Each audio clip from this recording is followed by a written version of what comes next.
And I suppose with that, we bring down the music, as you hear. And we bring up the camera and welcome everyone to another Sunday night edition of Accessibly Live, the book club reading room. Tonight, we are starting a brand new book, a book that took twice to make. And I'll explain that a little bit. But tonight, we will be reading the first 4 chapters of the Oscar Wilde classic philosophical horror novel, The Picture of Dorian Gray. Hope everyone's having a really good night tonight. This afternoon, this morning, whenever you're getting a chance to watch this. I am Joel K. We are doing a banned book tonight. We are starting first 4 chapters. It is a book that in itself talks about wishes and granting ultimate desires, and it talks about what happens when you take something too far. Who was Oscar Wilde? Oscar Wilde was born October 16th, 1854. He lived to only 46 years old. He died November 30th, 1900. He did see the turn of the century.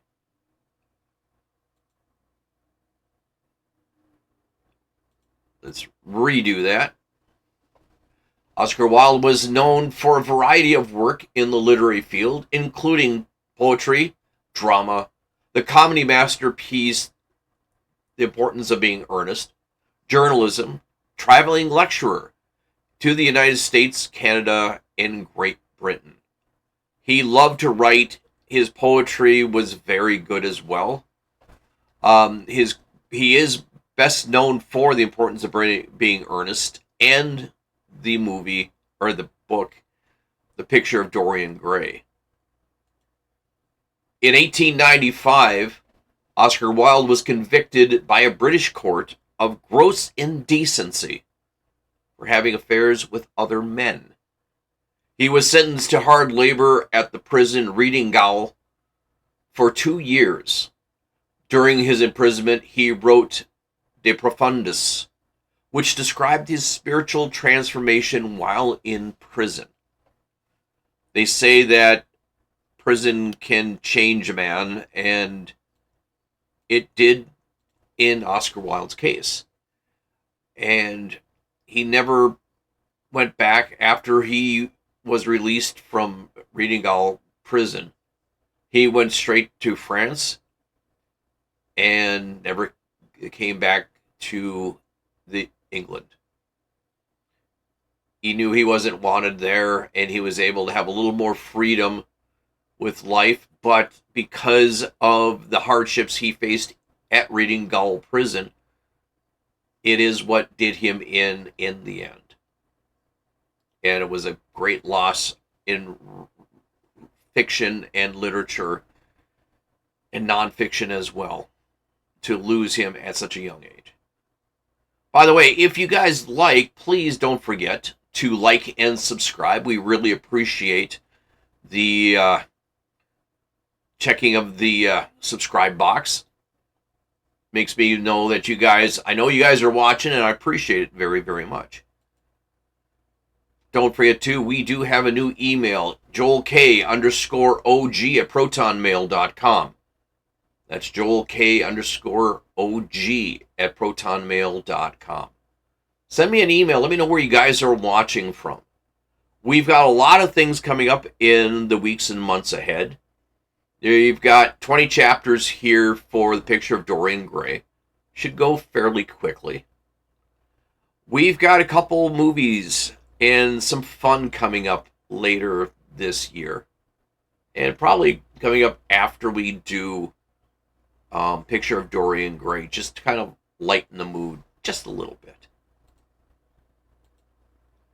But I think we need to get started with the Picture of Dorian Gray by Oscar Wilde. This is a reminder that this is a more sophisticated, more adult book. I'm reading the entire book from chapter 1 to chapter 20, and as we normally do, 4 chapters a night. One of the interesting things about this book, this is the second version of the Picture of Dorian Gray. The first time it came out was only 13 chapters. And, well, it took a lot of people in government that, in writers and other things, to say, no, you can't do this. So, he set back, actually expanded a lot of things in various chapters and made it a full 20-chapter book. And kind of toned it down a little bit from what the original 13 chapters were. But without further ado, let us begin. The Picture of Dorian Gray by Oscar Wilde. Chapter 1. The studio was filled with the rich odor of roses, and when the slight summer wind stirred amidst the trees of the garden, there came through the open door the heavy scent of lilac, or the more delicate perfume of pink flowering thorn. From the corner of the divan with Persian saddlebags on which he was lying, smoking as he was accustomed innumerable cigarettes, Lord Henry Wotton could just catch the gleam of the honey-sweet and honey-colored blossoms of laborium, which tremulous branches seemed hardly able to bear the burden of the beauty so flame-like as theirs, and now then the fantastic shadows of birds in flight flitted across the long Turusque silk curtains that were stretched in front of the huge windows, producing a kind of momentary Japanese effect, and making him think of those pallid, jade-faced painters of Tokyo whom, through the medium of art that was necessarily immobile, seek to convey the sense of swiftness and motion. The sullen murmur of bees shouldering their ways through the long, unmown grass, or circling through the monotonous insistence round the gusty gilt horns of the straggling woodbine, seemed to make the stillness more oppressive. The dim roar of London was like a bourbon note of a distant organ. In the center of the room, clamped to an upright easel, stood the full-length portrait of a young man of extraordinary personal beauty, and in front of it, some little distance away, was sitting the artist himself, Basil Hallward, whose sudden disappearance some years ago caused at the time such public excitement and gave rise to so many strange conjectures. As the painter looked at the gracious and comely form he had so skillfully mirrored into his art, a smile of pleasure passed across his face and seemed about to linger there. But the sun started up and, closing his eyes, placed his fingers upon the lids as though he sought to imprison within his brain some curious dream from which he feared he might awake. "It is your best work, Basil, the best thing you've ever done," said Lord Henry languidly. "You must certainly send it next year to the Grosvenor. The Academy is too large and too vulgar. Whenever I've gone there, There's have been either so many people that I have not been able to the see the pictures, which was dreadful, or so many pictures that I have not been able to see the people, which was worse. The Grosvenor is really the only place. I don't think I shall send it anywhere, he answered, tossing his head back in that odd way that used to make his friends laugh at him at Oxford. No, I won't send it anywhere. Lord Henry elevated his eyebrows and looked at him in amazement through the thin blue wreaths of smoke that curled up in his fanciful whirls from his heavy opium-tainted cigarette. Not send it anywhere? My dear fellow, why? Have you any reason? What odd chaps you painters are. You do anything in the world to gain reputation. As soon as you have one, you seem to want to throw it away. It is silly of you, for there is only one thing in the world worse than being talked about, and that's not being talked about. A portrait like this would set you far above all the young men of England and make the old men quite jealous, if old men were ever capable of any emotion. I know you will laugh at me, he replied, but I really can't exhibit it. I put too much of myself into it. Lord Henry stretched himself out on the divan and laughed. Yes, I knew you would, but it is quite true all the same. Too much of yourself in it. Upon my word, Basil, I didn't know you were so vain, and I really can't see any resemblance between you and the rugged, strong face and your coal black hair and this young Adonis who looks as if he made out of ivory and rose leaves. Why, my dear Basil, he is the Narcissus, and you as well, of course, have the intellectual expression and all that. But beauty, real beauty, ends where the intellectual expression begins. Intellect is in itself a mode of exaggeration and destroys the harmony of any face. The moment one sits down to think and becomes all nose or all forehead or something horrid. Look at all the successful men in any of the learned professions. How perfectly hideous they are, except, of course, in the church. But then in the church, they don't think. A bishop keeps on saying at the age of 80 what he was told to say when he was a boy of 18, and as a natural consequence, he always looks absolutely delightful. Your mysterious young friend, whose name you have never told me, but whose picture really fascinates me, never thinks. I feel quite sure of that. He is some brainless, beautiful creature who should always be here in winter when we have some flowers to look at, and always here in summer when we want something to chill our intelligence. Don't flatter yourself, Basil. You are not in the least like him. You don't understand me, Henry, answered the artist. Of course I am not like him. I know that perfectly well. Indeed, I should be sorry to look like him. You shrug your shoulders. I am telling you the truth. There is a fatality of all physical and intellectual distinction, the sort of fatality that seems to dog throughout history the faltering steps of kings.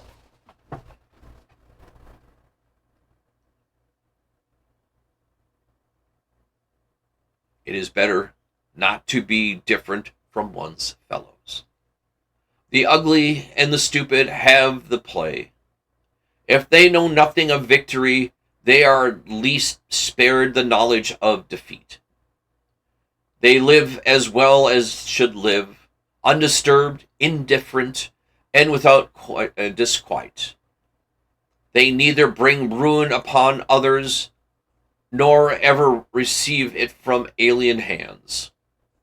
Your rank and wealth, Henry, my brains such as they are, my art, whatever it may be worth, Dorian Gray's good looks, We shall all suffer for the gods have given us. Suffer terribly. Dorian Gray, is that his name? Asked Lord Henry, walking across the studio towards Basil Hallward. Yes, that is his name. I didn't intend to tell it to you. But why not? Oh, I can't explain. When I like people immensely, I never tell their names to anyone. It is like surrounding a part of them. I have grown to love secrecy. It seems to be the one thing that makes modern life mysterious or marvelous to us. The commonest thing is delightful if only hides it. When I leave town now, I never tell any people where I'm going. If I did, I would lose all my pleasure. It is a silly habit, I dare say, but somehow it seems to bring the great deal of romance into one's life. I suppose you think me awfully foolish about it. Not at all, answered Lord Henry. Not at all, my dear Basil. You seem to forget that I am married, and one charm of marriage is to make life of deception absolutely necessary for both parties. I have never known where my wife is, and my wife never knows what I am doing. When we meet, we do occasionally when we dine out together, or go down to the Duke's. We tell each other the most absurd stories with the most serious faces. My wife is very good at it. Much better, in fact, than I am. She never gets confused over her dates, and I always do. But when she does find out, she makes no row at all. I sometimes wish she would, but she merely laughs at me. I hate the way you talk about your married life, Henry, said Basil Hallward, strolling towards the door that led to the garden. I believe you are really a very good husband, but you are thoroughly ashamed of your virtues. You are an extraordinary fellow. You never say a moral thing, and you never do a wrong thing. Your cynicism is simply a prose. Being natural is simple as prose, and the most irritating pose. I'm sorry, guys. Pose. I know, cried Lord Henry, laughing, and the two young men went out into the garden and ensconced themselves in a long bamboo seat that stood in the shade of a tall laurel bush. The sunlight slipped over the polished leaves. In the grass, white daisies were tremulous. After a pause, Lord Henry pulled out his watch. I am afraid I must be going, Henry, he murmured. But before I go, I insist on answering a question I put to you some time ago. What is that? Said the painter, keeping his eyes fixed on the ground. You know quite well. I do not, Henry. I will tell you what it is. I want you to explain to me why you won't exhibit Dorian Gray's picture. I want the real reason. I told you the real reason. No, you did not. You said it because there was too much of yourself in it. Now that is childish.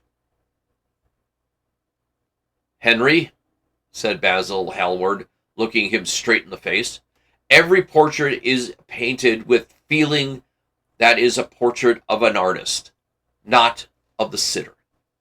The sitter is merely the accident, the occasion. It is not he who revealed by the painter, it is rather the painter who, on a colored canvas, reveals himself. The reason I could not exhibit this picture is that I am afraid that I would have shown in it the secret of my own soul. Lord Henry laughed. And what is that? He asked. I will tell you, said Hallward, but an expression of perplexity came over his face. I am all exception, Basil, continued his companion, glancing at him. Oh, there is very little to tell, Henry, answered the painter, and I am afraid you will hardly understand it. Perhaps you will hardly believe it. Lord Henry smiled, leaning down, plucked a pink-petaled daisy from the grass and examined it. I am quite sure I shall understand it, he replied, gazing intently at the little golden white feathered disc.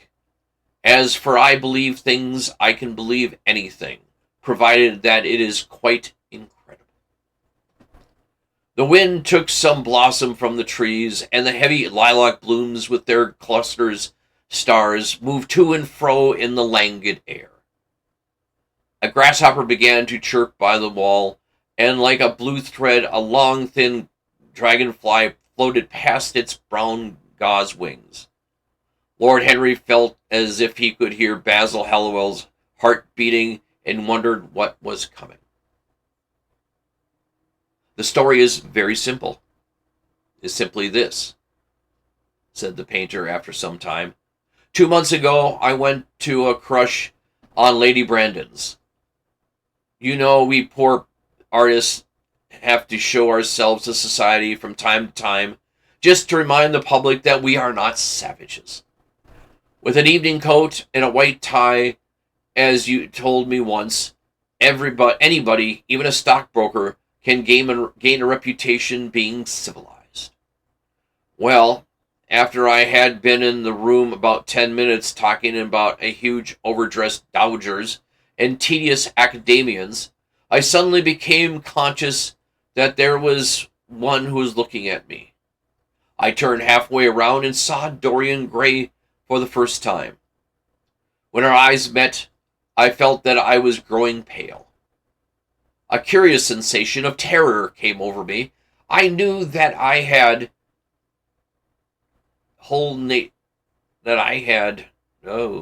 sorry about that, guys. Brain jumped the tracks there. I had come face to face with someone whose mere personality was so fascinating that, if I allowed it to so, it would absorb my whole nature, my whole soul, my very art itself.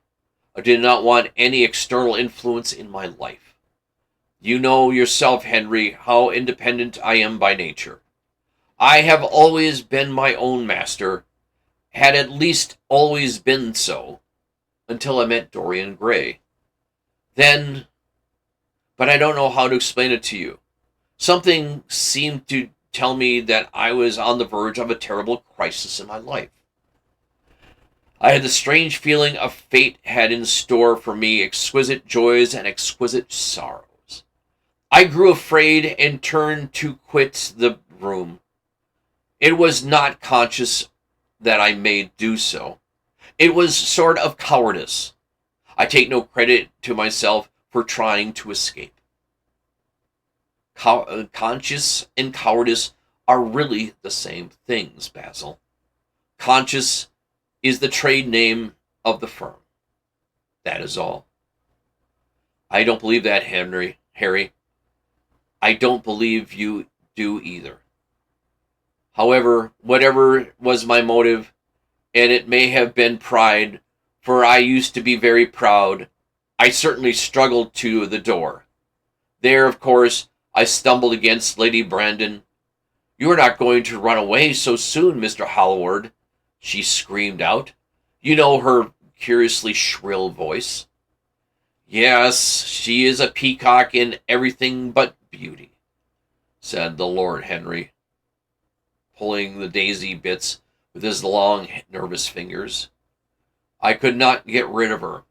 She brought me up to royalties and people with stars and garters, and elderly ladies with gigantic tiaras and parrot noses. She spoke of me as a dearest friend.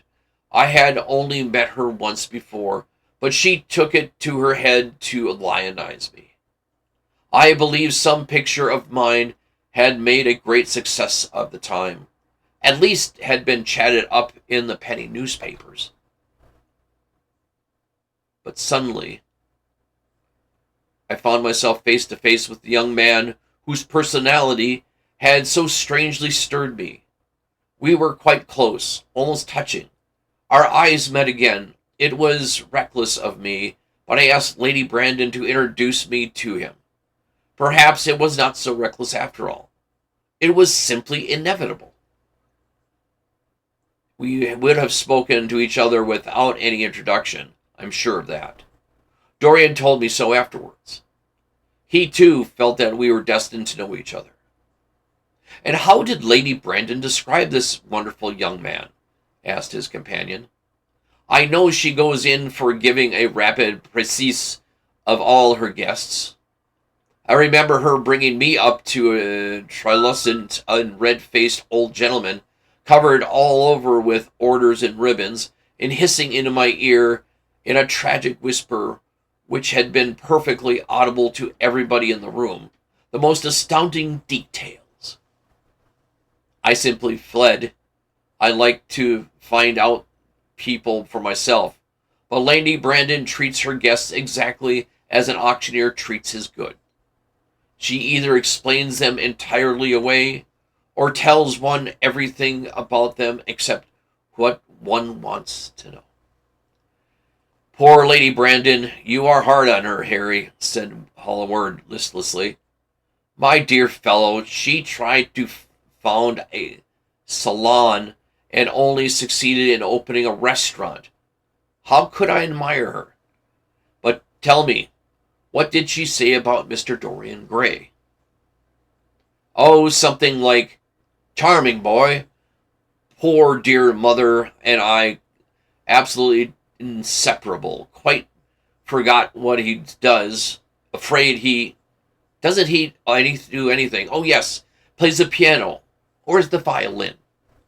Dear Mr. Gray, neither one of us could help laughing, and we became friends at once. Laughter is not at all bad beginning of a friendship, and it is far the best ending for one, said the young lord, plucking another daisy. Hallward shook his head. You don't understand what friendship is, Harry, he murmured, or what enmity is, for that matter. You like everyone. That is to say, you are indifferent to everyone. How horribly unjust of you, cried Lord Henry, tilting his hat back, looking at the clouds that, like unraveled skeins of glossy white silk, were drifting across the hollow turquoise of the summer sky. Yes, horribly unjust of you. I make a great difference between people. I choose my friends for their good looks, my acquaintances for their good characters, and my enemies for their good intellects. A man cannot be too careful in their choice of enemies. I have not had a good one who is a fool. All are men of some intellectual power, and consequently they all appreciate me. Is that very vain of me? I think it is rather vain. I think it is, Harry, but according to your category, I must be merely an acquaintance. My dear old Basil, you are much more than an acquaintance, and much less than a friend, a sort of brother, I suppose. Oh, brothers! I don't care for brothers. My elder brother won't die, and my younger brothers seem never to do anything else.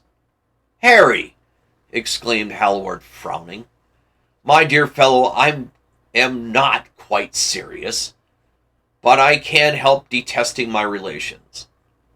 I suppose it comes from the fact that none of us can stand another people without having some faults ourselves. I quite sympathize with the rage of the English democracy against what they call the vices of the upper orders. The masses feel that drunkenness, stupidity, immorality should have their own special property. And if any one of us makes an ass of himself, he is poaching on the preserves.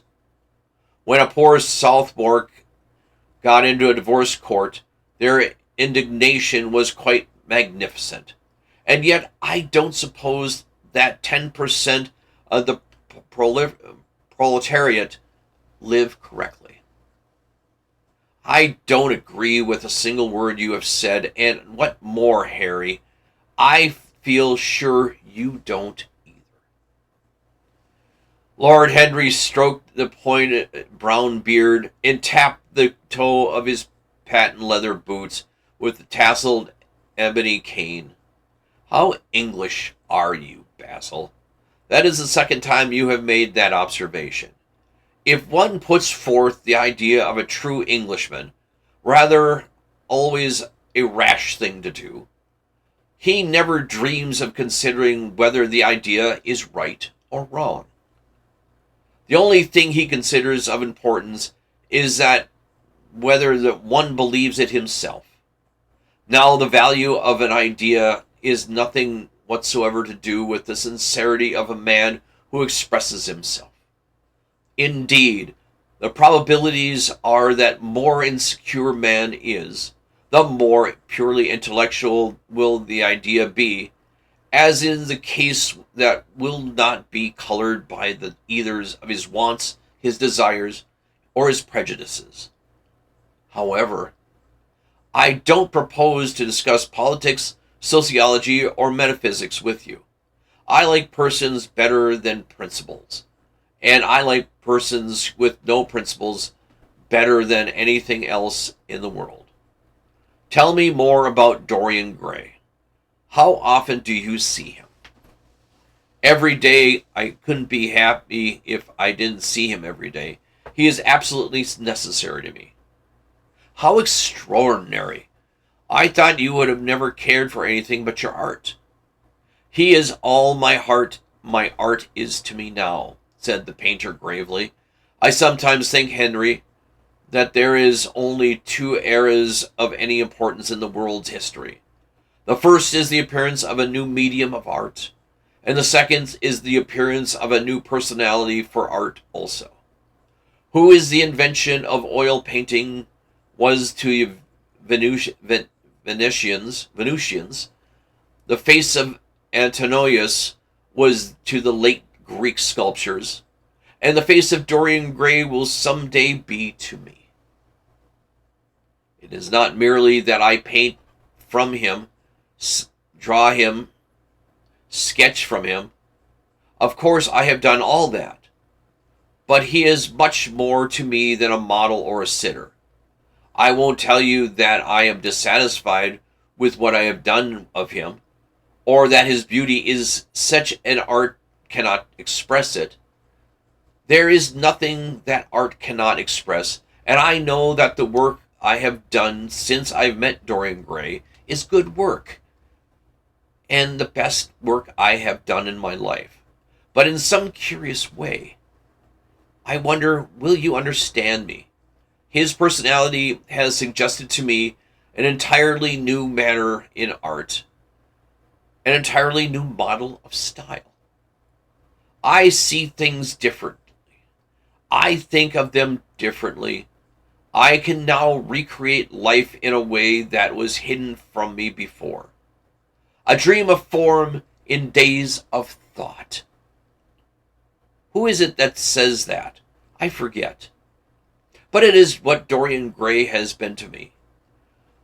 The merely invisible presence of this lad, for he seems to me little more than a lad, though he is really over 20. His merely visible presence, I wonder, can you realize what that means? Unconsciously, he defines me the lines of a fresh school. A school that is to have it all with the passion of a romantic spirit, all the perfection of a spirit that is Greek. The harmony of the soul and the body, how much that is. We, in our madness, have separated the two, and have invented a realism that is vulgar, an ideality that is void. Harry, if you knew what Dorian Gray is to me, you remember the landscape of mine, for which Agnew offered me such a huge price, but which I would not part with. It is one of the best things I have done. Why is it so? Because while I am painting it, Dorian Gray sat beside me. Some subtle influence passed from him to me. And for the first time in my life, I saw the plain woodland, the wonder that I had looked for and always missed. Basil, this is extraordinary. I must see Dorian Gray. Hallward got up from the seat and walked up and down the garden. After some time, he came back. Harry, he said, Dorian Gray is to me simply a motive in art. You might see nothing in him. I see everything in him. He is never more present in my work than when no image of him is there. He is a suggestion, as I have said, of a new manner. I find him in the curves of certain lines, in the loveliness and the subtleties of certain colors. That is all. Then why won't you exhibit the portrait? Asked Lord Henry. Because without intending it, I have put into some expression all this curious artistic idolatry, of which, of course, I have never cared to speak of him. He knows nothing about it. He shall never know anything about it. But the world might guess it, and I will not bare my soul to their shallow prying eyes. My heart shall never be put under their microscope. There is too much of myself in this thing, Henry. Too much of myself. Poets are not so scrupulous as you are. You know how useful passion is for publication. Nowadays, a broken heart will run to many editions. I hate them for it, cried Halloward. The artist should create beautiful things, but shouldn't put nothing of his own life into them. We live in an age when men treat art as if it were meant to be a form of autobiography. We've lost the abstract sense of beauty. Some day, I will show the world what it is, and for that reason the world will never see my portrait of Dorian Gray. I think you are wrong, Basil, but I won't argue with you. It is only the intellectually lost who ever argue. Tell me, who is Dorian Gray very fond of you? The painter considered for a moment. He likes me, he answered with a pause. I know he likes me. Of course, I flatter him dreadfully. I find a strange pleasure in saying things to him that I know I shall be sorry for have said. As a rule, he is charming to me, and we sit in the studio and talk of 1,000 things. Now and then, however, he is horribly thoughtless and seems to take great delight in giving me pain. Then I feel, Harry, that I should have given my whole soul to someone who treats it as if it were a flower to put in his coat, a bit of summer decoration to charm his vanity, an ornament for a summer's day. Days in summer, Basil, are apt to linger, murmured Lord Henry. Perhaps you will tire sooner than he will. It is a sad thing to think that there is no doubt that genius lasts longer than beauty. That account for the fact that we all take such pain over educated ourselves. In the wild struggle for existence, we have to have some of that endures. And so we fill our minds with rubbish and facts in silly hope of keeping our pace. We thoroughly... Sorry, guys. Something weird happened to my machine. The thoroughly well-informed man is a modern ideal. The mind of the thoroughly well-informed man is a dreadful thing. It's like a bric-a-brac shop, all monsters and dust, with everything priced above its proper value. I think you will tire first, all the same. Some of you will look at your friend, and he will seem to you to be a little outdrawn, or you won't like his tone of color or something. You will bitterly reproach him in your heart and seriously think he has behaved very badly to you.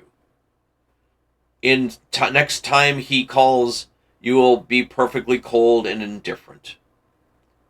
It will be quite pity, for it will alter you.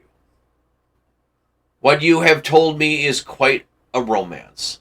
A romance of art, one might call it. The worst of having a romance of any kind is that which leaves one so unromantic. Harry, don't talk like that. As long as I live, the personality of Dorian Gray will dominate me. You can't feel what I feel. You change often, too. You change too often. Ah, my dear Basil, that is exactly what I feel it is.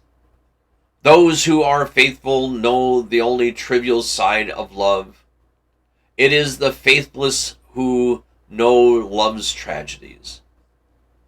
And Lord Henry struck a light on the dainty silver case and began to smoke a cigarette with a half-conscious and satisfied air, as if he were summoning up the world in a phrase.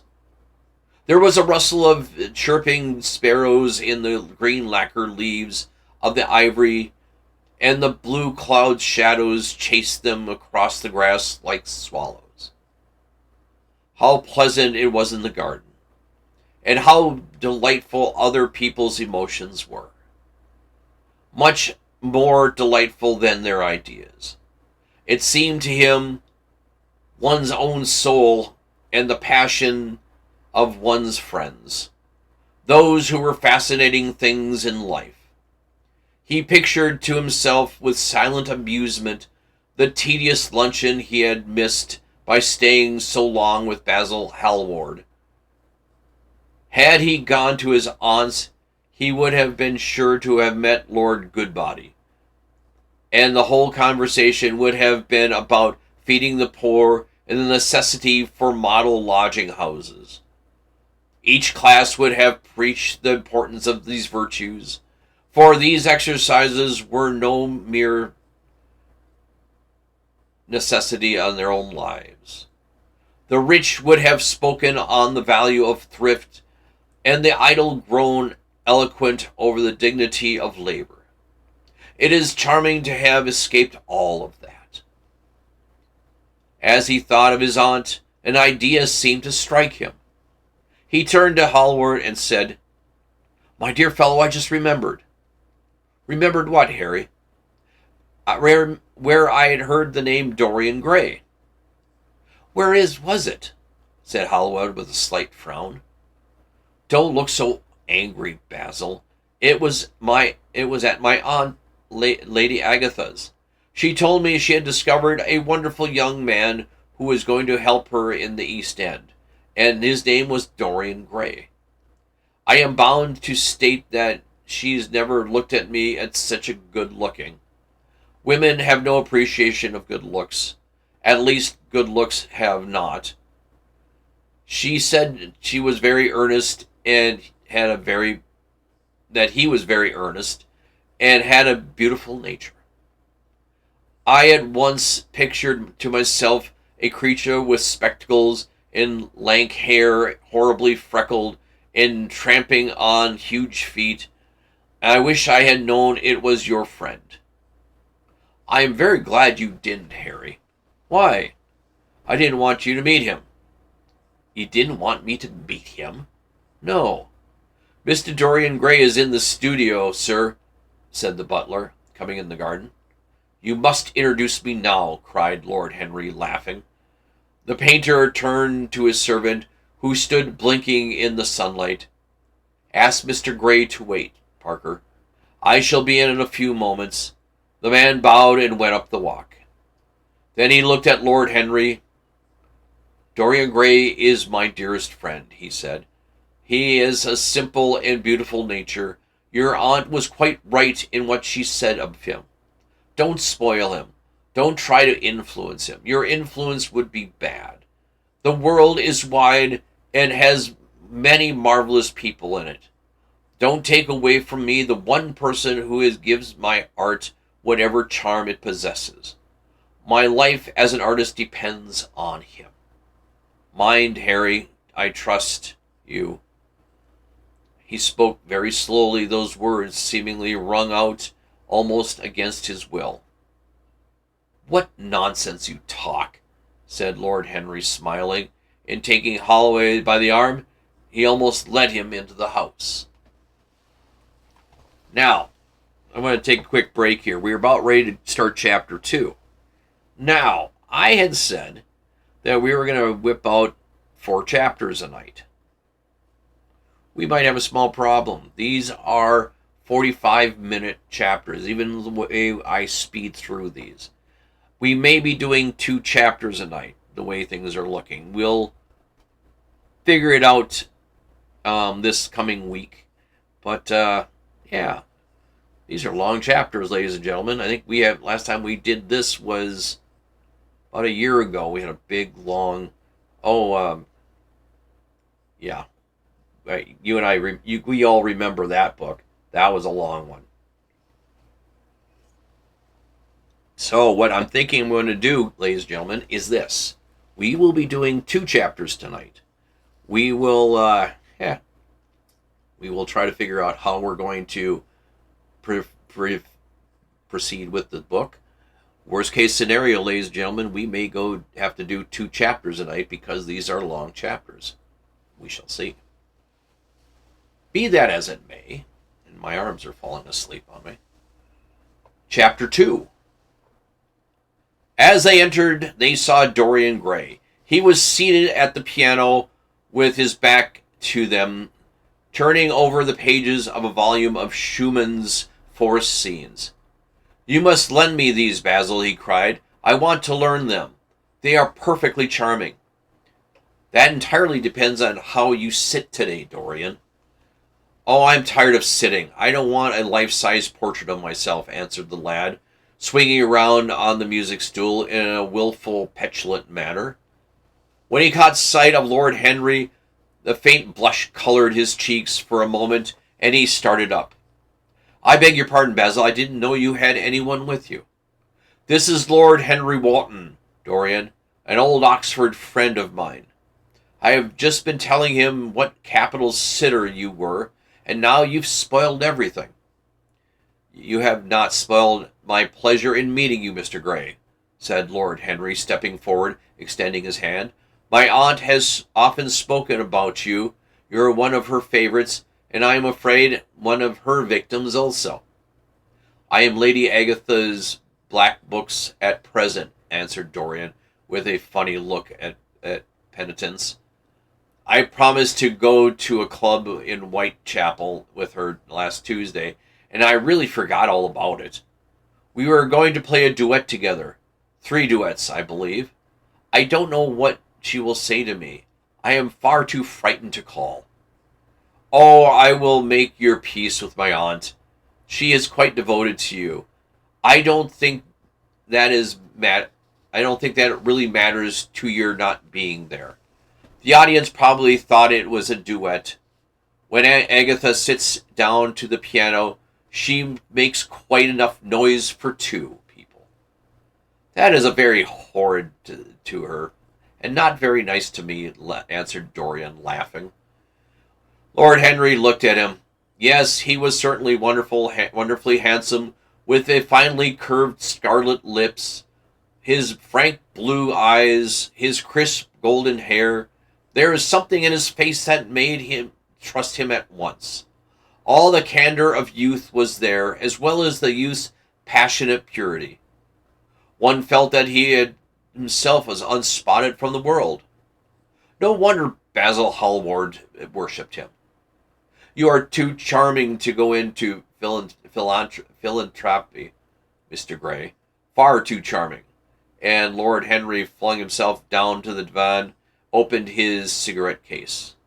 The painter had been mixing his colors and getting his brushes ready. He was looking worried, and when he heard Lord Henry's last remark, he glanced at him, hesitated for a moment, and then said, "Harry, I want to finish the picture today. Would you think it be awfully rude if I asked you to go away?" Lord Henry smiled and looked at Dorian Gray. "Am I to go, Mr. Gray?" he asked. "Oh, please don't, Lord Henry. I see Basil is in one of his sulky moods, and I can't bear him when he sulks. Besides, I want you to tell me why I should not go in for philanthropy. I don't know what I shall tell you that, Mr. Gray. It is so tedious a subject that one would have to walk seriously about it. But I certainly shall not run away now that you have asked me to stop. You don't really mind, Basil, do you? You often told me that you would like your sitters to have someone to chat to. Hallward bit his lip.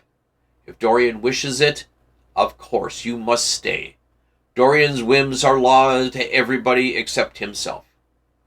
Lord Henry took up his hat and gloves. You are very pressing, Basil, but I am afraid I must go. I have promised to meet a man at the Orleans. Goodbye, Mr. Gray. Come to see me some afternoon at Curzon Street. I am nearly always home at 5 o'clock. Write to me when you are coming, and I should be sorry to miss you. Basil, cried Dorian Gray, if Lord Henry Wotton goes, I shall go too. You never open your lips while you are painting, and it is horribly dull standing on a platform trying to look pleasant. Ask him to stay. I insist upon it. Stay, Harry. To oblige Dorian and to oblige me, said Hallward, gazing intently at his picture. It is quite true. I never talk when I am working, and never listen either, and must be dreadfully tedious for my unfortunate sitters. I beg you to say. But what about my man at the Orleans? The painter laughed. I don't think there will be any difficulty about that. Sit down, Harry. And now, Dorian, get off on the platform and don't move about too much, or pay an attention to what Lord Henry says. He has a very bad influence over all his friends, with the single exception of myself.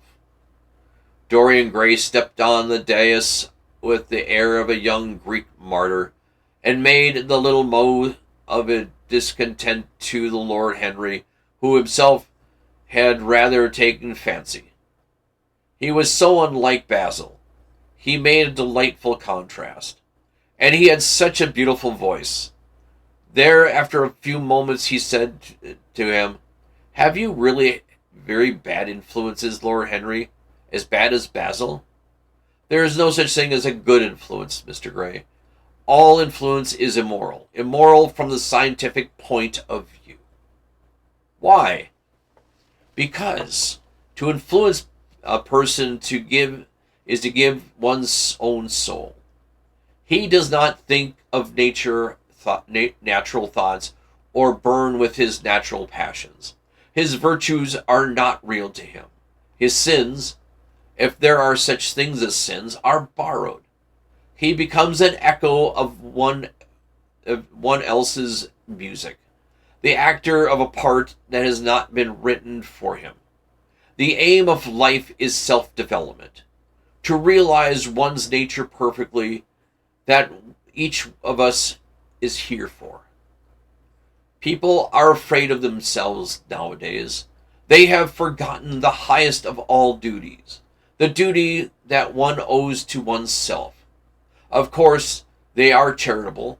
They feed the hungry, clothe the beggar, but their own souls starve and are naked. Courage has gone out of our race. Perhaps we will never really had it.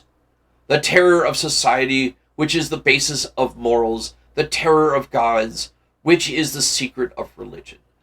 These are the two things that govern us. And yet, just turn your head a little bit more to the right, Dorian, like a good boy, said the painter, deep in his work, conscious only that the look had come from the lad's face that he had never seen there before. And yet, continued Lord Henry in a low, musical voice, and with the grace wave of his hand that was always so characteristic of himself, and that he had even in his Eton days, I believe that if one man were to live out his life fully and completely, were to give form to every feeling, expression, and to every thought, reality to every dream. I believe that the world would gain such a fresh impulse of joy that we would forget all the maladies of medievalism and return to the Hellenistic ideal, or something finer, richer than the Hellenistic ideal. It may be. But the bravest man among us is afraid of himself. The mutilations of the savage has its tragic survival in the self-denial that mars our lives. We are punished for our refusals. Every impulse that we strive to strangle broods in the mind and poisons us. The body sins once and has done with its sin. For action is a mode of purification. None remains but the recollection of pleasure or the luxury of regret. The only way to get rid of a temptation is to yield to it. Resist it, and your own soul sick with longing for the things that are forbidden to itself, with desires for what its monstrous laws have made monstrous and unlawful. It has been said that the great events of the world take place in the brain. It is in the brain, and the brain only, that the great sins of the world take place also. You, Mr. Gray, you yourself, with your rose-red youth and your rose-white boyhood, you have had passions that have made you afraid, thoughts that have filled you with terror, daydreams and sleeping dreams whose mere memory might stain your cheeks with shame. Stop, faltered Dorian Gray. Stop, you bewilder me. I don't know what you say. There is some answer to you, but I cannot find it. Don't speak, let me think. Or rather, let me try not to think. For nearly 10 minutes he stood there motionless, with parted lips and eyes strangely bright. He was dimly conscious that entirely fresh influences were at work within him. Yet they seemed to him to have come really from himself. The few words from Basil's friends had said to him, words spoken by chance, no doubt, and with willful paradox in them, had touched some secret chord that had never been touched before, but that he felt he was now vibrating, throbbing to curious pulses. Music had stirred him like that. Music had troubled him many times. But music was not articulate. It was not a new world, but rather another chaos that created within us. Words, mere words. How terrible they were, how clear and vivid and cruel. One could not escape from them, and yet what subtle magic there was in them. They seemed to be able to give a plastic form to formless things, and to have music of their own, as sweet as that of viola or lute. Mere words. Was there anything so real as words? Yes. There were many things in his boyhood that he had not understood. He understood them now. Life suddenly became fiery colored to him. It seemed to him that there had been walking in fire. Why had he not known it? With a subtle smile, Lord Henry watched him. He knew that the precise psychological moment when to say nothing. He felt intensely interested. He was amazed at the sudden impression that his words had produced, and remembering a book that he had read when he was 16. A book which had revealed to him much that he had not known before. He wondered whether Dorian Gray was passing through a similar experience. He had merely shot an arrow in the air. Had it hit its mark? How fascinating the lad was. Hallward painted away with that marvelous, bold touch of his, and the true refinement of perfect delicacy in that art, at any rate, comes from strength. He was conscious of silence. "Basil, I'm tired of standing," cried Dorian Gray suddenly. "I must go out and sit in the garden. The air is stifling here." "My dear fellow, I am so sorry. When I am painting, I am thinking of I can't think of anything else. But you never sat better. You were perfectly still, and I have caught the effect I wanted. The half-parted lips, the bright look in the eyes. I don't know what Harry has been saying to you, but he has certainly made you have the most wonderful expression. I suppose he has been paying you compliments. You mustn't believe the word he says." "He has certainly not been paying me compliments. Perhaps that is the reason that I don't believe anything he has told me." "You know you believe it all," said Lord Henry, looking at him with his dreamy, languorous eyes. "I will go out to the garden with you. It is horribly hot in the studio. Basil, let us have some ice to drink. Something with strawberries in it." "Certainly, Harry. Just touch the bell, and when Parker comes, I will tell him what you want. I have to go to work on this background, so I will join you later. Don't keep Dorian too long. I have never been in better form for painting than I am today. This is going to be my masterpiece. It is my masterpiece as it stands." Lord Henry went out to the garden and found Dorian Gray burrowing his face in the great cold lilac blossoms, feverishly drinking in their perfume as if they had been wine. He came close to him and put his hand on his shoulder. "You are quite right to do that," he murmured. "Nothing can cure the soul but the senses, just as nothing can cure the senses but the soul." The lad started and drew back. He was bareheaded, and the leaves had tossed his rebellious curls and tangled all their gilded threads. He was look of fear in his eyes, such as people have when they are suddenly awakened. His finely chiseled nostrils quivered, and some hidden nerve shook the scarlet of his lips and left them trembling. "Yes," continued Lord Henry, "this is one of the great secrets of life. To cure the soul means to this by the senses, and the senses by means of the soul.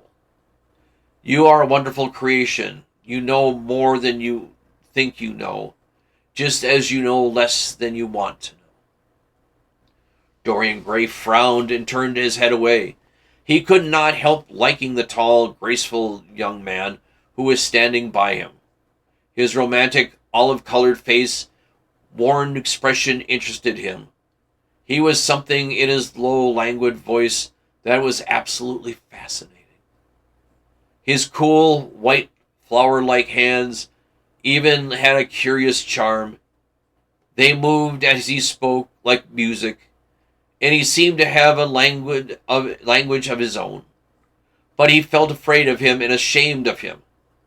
Why had it been left for a stranger to reveal him to himself? He had known Basil Hallward for months, but the friendship between them had never altered him. Suddenly there came someone across his life who seemed to have disclosed to him life's mystery. And yet, what was there to be afraid of? He was not a schoolboy or girl. It was absurd to be frightened.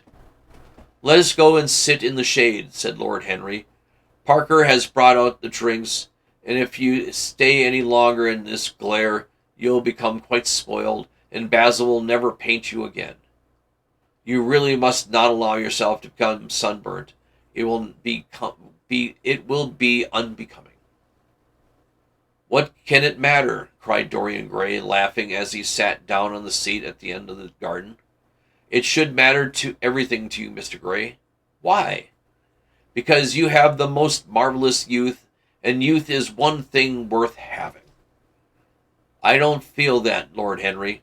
No, you don't feel it now. Some day, when you are old and wrinkled and ugly, when you have seared your forehead with its lines and passion braided your lips with hideous fires, you will feel it. You will feel it terribly. Now, whenever you go to charm the world, will it always be? You have wonderfully beautiful face, Mr. Gray. Don't frown. You have.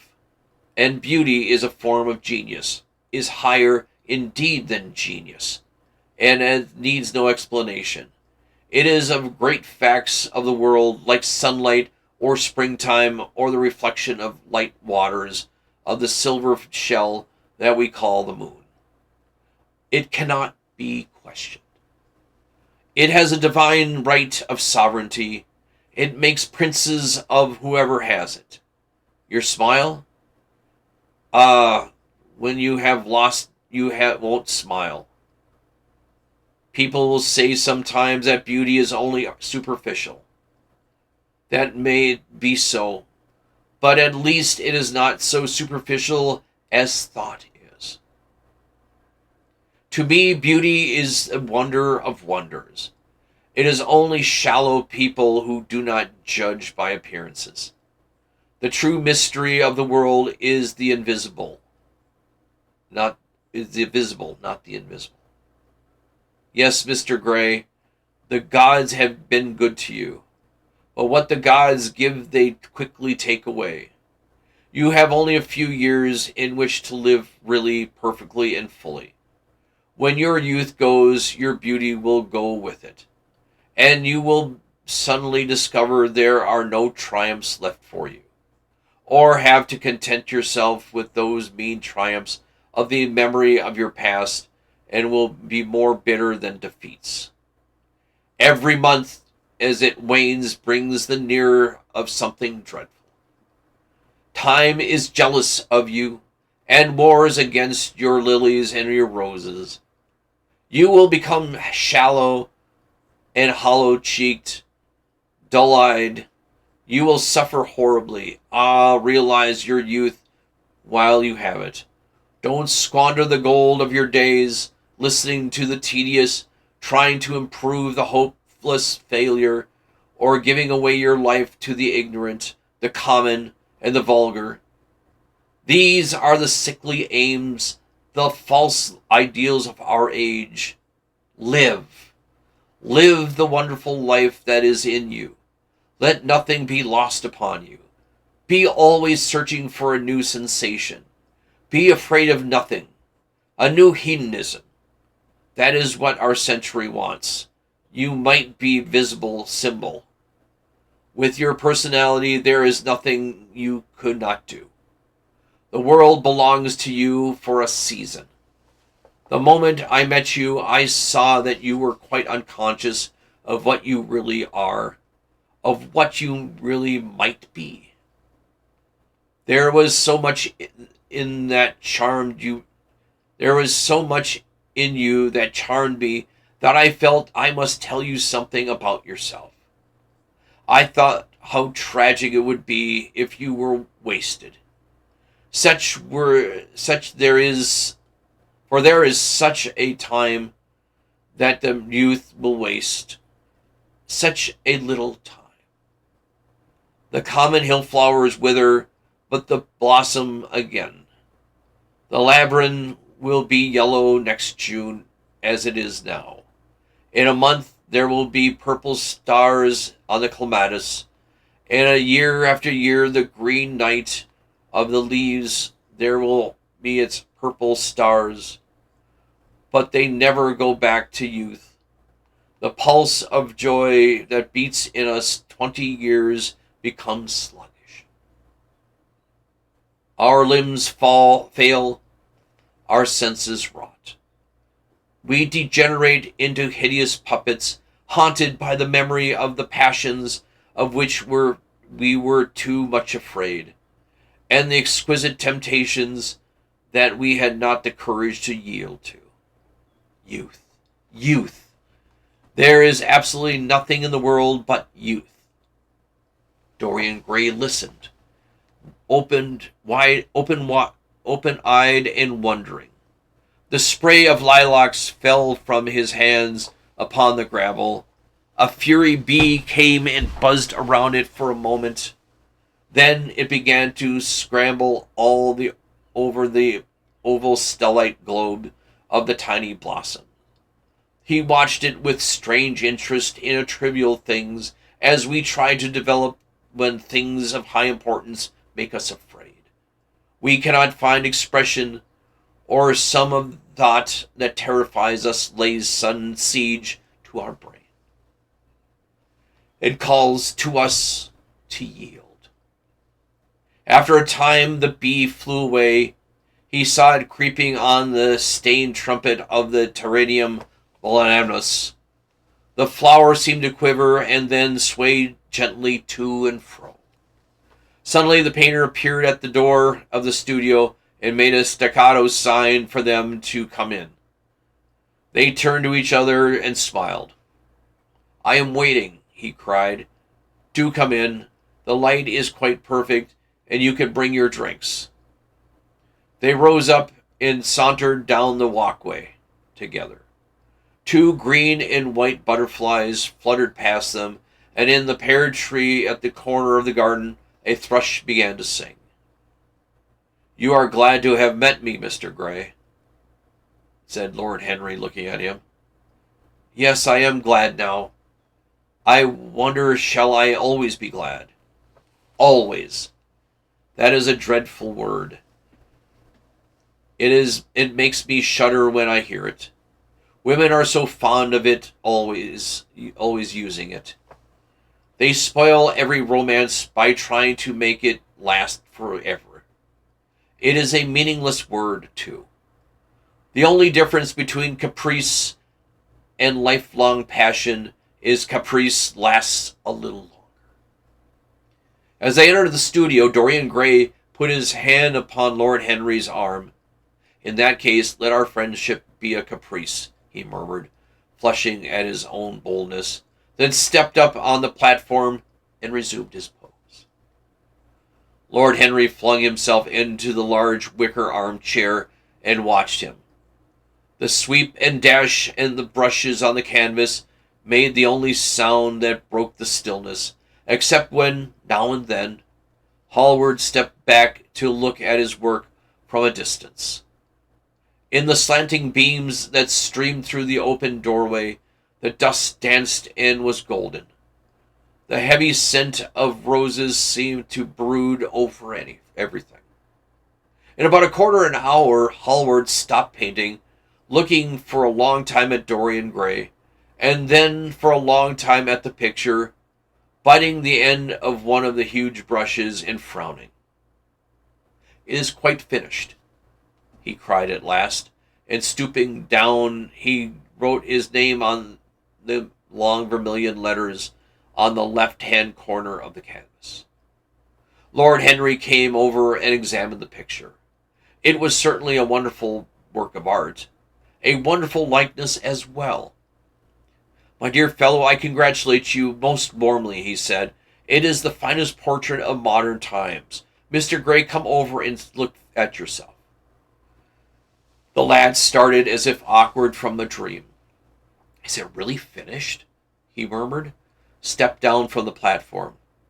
"Quite finished," said the painter, "and you have sat splendidly today. I am awfully obliged to you." "That is entirely due to me," broke in Lord Henry. "Isn't it, Mr. Gray?" Dorian made no answer, but passed listlessly in front of his picture and turned towards it.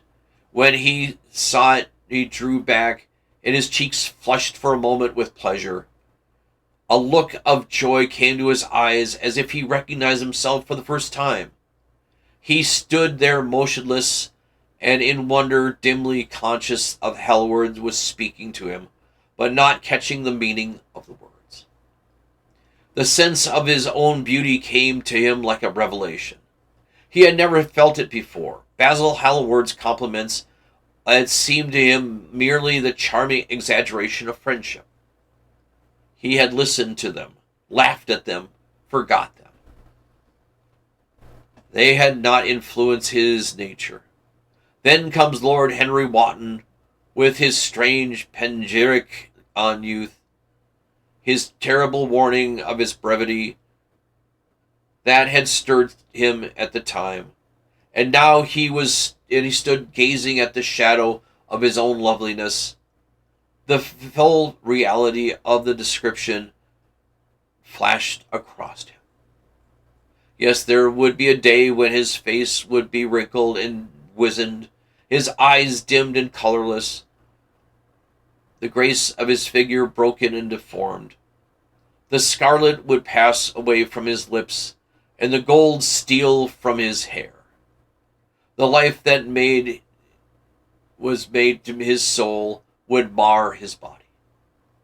He would become dreadful, hideous, and uncouth. As he thought of it, a sharp pang of pain struck him through like a knife and made each delicate fiber of his nature quiver. His eyes deepened into amethyst, and across them came the mist of tears. He felt as if a hand of ice had been laid upon his heart. "Don't you like it?" cried Hallward, at last, stung by the little of the lad's silence, not understanding what it meant. "Of course he likes it," said Lord Henry. "Who wouldn't like it? It's one of the greatest things in modern art. I will give you anything you like for it. I must have it." "It is not my property, Henry." "Whose property is it?" "Dorian's, of course," answered the painter. "He's a very lucky fellow." "How sad it is," murmured Dorian Gray, with his eyes still fixed upon his own portrait. "How sad it is. I shall grow old and horrible and dreadful, but this picture will remain always young. It will always be older than this particular day in June. If it were only the other way. If it was I who would always be young, and the picture was to grow old, for that I would give everything. Yes, there is nothing in the whole world I wouldn't give. I would give my soul for that." "You would hardly care for such an arrangement, Basil," cried Lord Henry, laughing. "I would rather have hard lines on your work." "I should object very strongly, Harry," said Hallward. Dorian Gray turned and looked at him. "I believe you would, Basil. You like your art better than your friends. I am no more to you than a green bronze figure." "Hardly as much, I dare say." The painter stared in amazement. It was so unlike Dorian to speak like that. What had happened? He seemed quite angry. His face was flushed and his cheeks burning. "Yes," he continued, "I am less to you than your ivory Hermes or your silver fawn. You will always like them always. How long will you like me?" "Till I have the first wrinkle, I suppose. I know now that when one loses one's good looks, whatever they may be, one loses everything. Your picture has taught me that. Lord Henry Wotton is perfectly right. Youth is the only thing worth having. When I find that I am growing old, I shall kill myself." Hallward turned pale. He had caught his hand. "Dorian, Dorian," he cried, "don't talk like that. I have never had such a friend as you, and I shall never have such another. You are not jealous of material things, are you? You who are finer than any of them." "I am jealous of everything whose beauty does not die. I am jealous of the portrait you have painted of me. Why should it keep what I must lose?" Every moment that passes takes something from me and gives something to it. Oh, if there was only another way, I would, if the picture could change and I would be always as I am now. Why would you paint it? It will mock me someday. Mock me horribly. Those hot tears welled into his eyes. He tore his hands away, flung himself onto the van, and buried his face in the cushions as though he was praying. This is your doing, Harry, the painter said bitterly. Lord Henry shrugged his shoulders. It is the real Dorian Gray, that is all. It is not. If it is not, what have I to do with it? You should have gone away when I asked you, he muttered. I stayed when you asked me, was Lord Henry's answer. Harry, I can't quarrel with my two best friends at once, but between the two of you have made me hate the finest piece of work I've ever done, and I will destroy it. What is it but canvas and color? It will not let it come across our three lives and mar them. Dorian Gray lifted his golden head from the pillow and with pallid face and tear-stained eyes looked at him as he walked over to the deal painting table and set beneath the high curtain of the window. What was he doing? His fingers were straying among the litter of tin tubes and dry brushes, seeking for something. Yes, it was for a long palette knife, with the thin blade of lithe steel. He found it at last. He was going to rip up the canvas. With a stifled sob, the lad leapt from the couch, rushing over at Halliwell, tore the knife out of his hands, and flung it to the ground to the studio. Don't, Basil, he cried. It would be murder. I am glad you appreciate my work at last, Dorian, said the painter coldly, when he recovered from the surprise. I never thought you would. Appreciate it? I'm in love with it, Basil. It's part of myself. I feel it. Well, as soon as you are dry, you can be varnished and framed and sent home. Then you can do with it what you like yourself. And he walked across the room, rang the bell for tea. You will have tea, of course, Dorian, and so will you, Harry. Or do you object to such a simple pleasure? I adore simple pleasures, said Lord Henry. They're our last refuge of a complex. But I don't like scenes, except on the stage. What absurd fellows you are, both of you. I wonder who it is who defined man as rational animal. It was the most premature definition ever given. Man is many things, but he is not rational. I am glad he is not, after all, though I wish you chaps would not squabble over the picture. You had much better let me have it, Basil. This silly boy really doesn't want it, and I really do. If you let anyone have it but me, Basil, I shall never forgive you, cried Dorian Gray. And I don't allow people to call me a silly boy. You know the picture is yours, Dorian. I gave it to you before it existed. And you know you have been a little silly, Mr. Gray. That is that you really don't object being reminded of that extremely young. I should have objected very strongly this morning, Lord Henry. Ah, this morning. You have lived since then. There was a knock at the door, and the butler entered with a laden tea tray and set it down upon a small Japanese table. There was a rattle of cups and saucers and the hissing of fluted Georgian urn. The two globe-shaped china dishes were brought in by a page. Dorian went over, poured tea. The two men sauntered languidly to the table and examined what was under the covers. "Let us go to the theaters tonight," said Lord Henry. "There is sure to be something somewhere. I have promised to dine at White's, but it is only with an old friend, so I can send him a wire to say that I am ill, or that I am prevented from coming in consequence of the subsequent engagement. I think that would be a rather nice excuse. It would have all the surprise of candor." "It is such a bore putting on one's dress clothes," muttered Hallward. "And when one has them on, they are so horrid." "Yes," answered Lord Henry dreamily. "The costume of the 19th century is detestable. It is so somber, so depressing. Sin is the only real color element left in modern life. You must not say things like that before Dorian, Harry."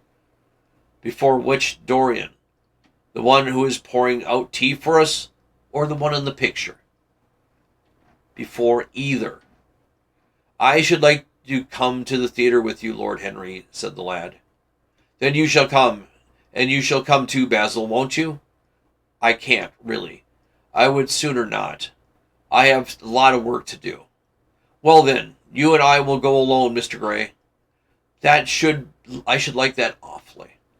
The painter bit his lip and walked over, cup in hand, to the picture. "I shall stay with the real Dorian," he said sadly. "Is it the real Dorian?" cried the original of the portrait, strolling across him. "Am I really like that?" "Yes. Yes, you are like that." "How wonderful, Basil.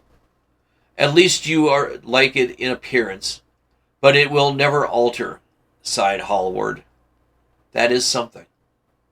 "What a fuss people make about fidelity," exclaimed Lord Henry. "Why, even in love, it is purely a question for physiology. It has nothing to do with your own will. Young men want to be faithful, and are not. Old men want to be faithless, and cannot. It is all one can say." "Don't go to the theater tonight, Dorian," said Hallward. "Stop and dine with me." "I can't, Basil." "Why?" "Because I promised Lord Henry Wotton to go with him. He won't like you the better for keeping your promise. He always breaks his own. I beg you not to go." Dorian Gray laughed and shook his head. "I entreat you." The lad hesitated and looked over Lord Henry, who was watching them from the tea-table with an amused smile. "I must go, Henry. I must go, Basil," he answered. "Very well," said Hallward. He went over and laid down his cup and tray. "It is rather late, and as I have to dress, you'd better come lose no time. Goodbye, Harry. Goodbye, Dorian. Come and see me soon. Come tomorrow." "Certainly." "You won't forget?" "No, of course not," cried Dorian. "And Harry?" "Yes, Basil." "Remember what I asked you when we were in the garden this morning." "I have forgotten it." "I trust you." "I wish I could trust myself," said Lord Henry, laughing. "Come, Mr. Gray, my handsome is outside, and I can drop you at your own place. Goodbye, Basil. It is most interesting afternoon." As soon as the door closed behind them, the painter flung himself down on the sofa and took a look of pain came to his face. Those were long chapters, ladies and gentlemen. I was not expecting them to be. It's a great book. It's a great read, but they are long chapters. I think we are going to need to reconnoiter, old word. We're going to have to re-examine the structure of what we're going to be reading. If it's as it is, doing 4 chapters would be for about 2.5 hours. And I can't do that to you guys. So what we're going to do is this. As of tonight, we will read chapters 1 and 2. And next Sunday, or next Saturday, next Thursday, during the Thursday night show, we will talk about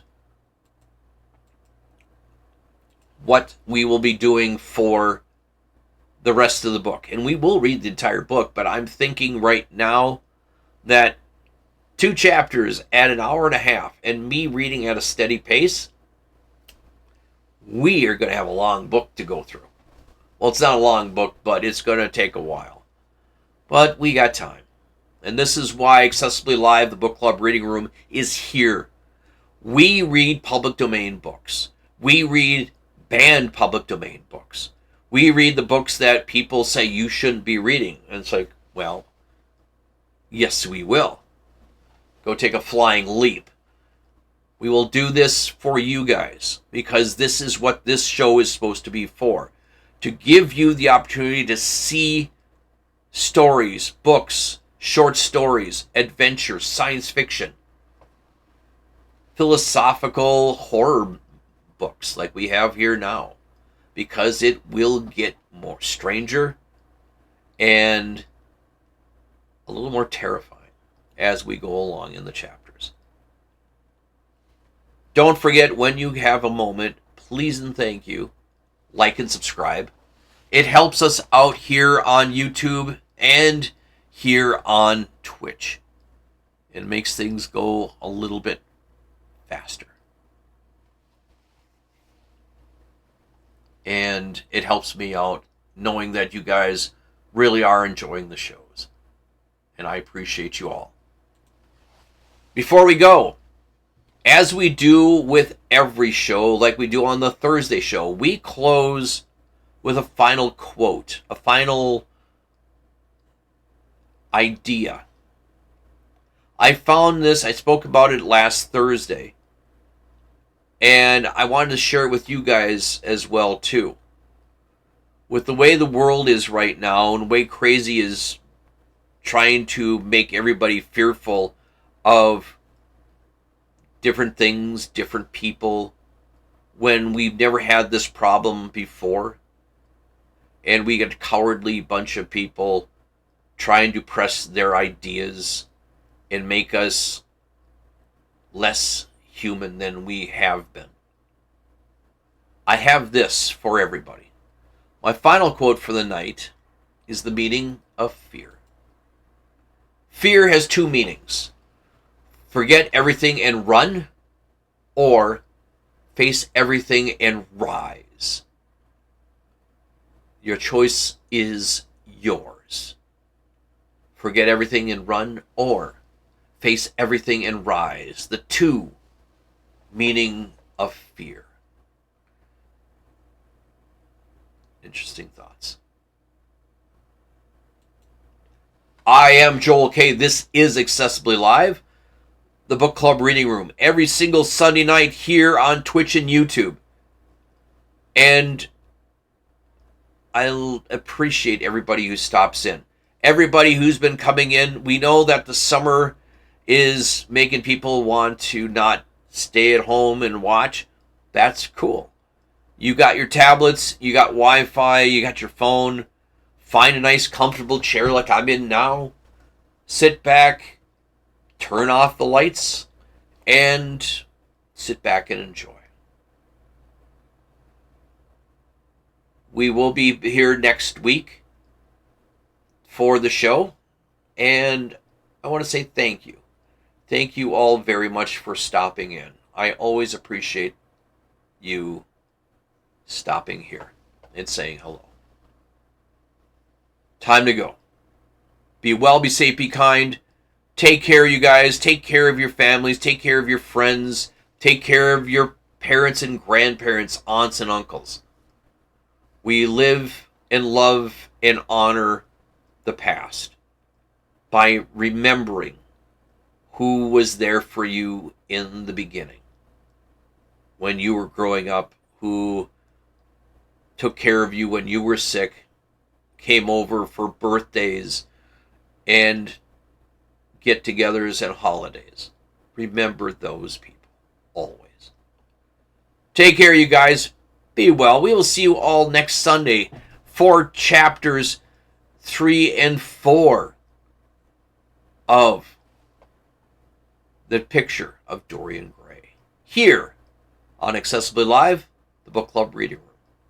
Take care. Bye-bye.